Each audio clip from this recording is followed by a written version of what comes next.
21-ci əsrdə Bəli. Leyli Məcnun sevgisi varmı? Mənə elə gəlir ki, bugün Leyli Məcnunun sevgisini kölgədə qoyan sevgilər çoxdur. Real olaraq. Niyə sevənlər ayrılırlar?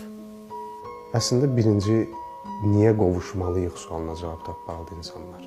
Biz niyə birlikdə olmalıyıq sualına cavab tapmalıdır. Bugün çox az insanlar var ki, bunu dərk edəsin.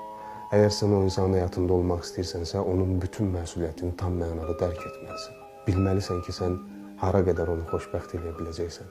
Bilməlisən ki, o hara qədər səni sevə biləcək. Çünki bəzi insanlar var, çox həssasdır. Onlar qarşı tərəfdən hər addımda sevgi gözləyirlər.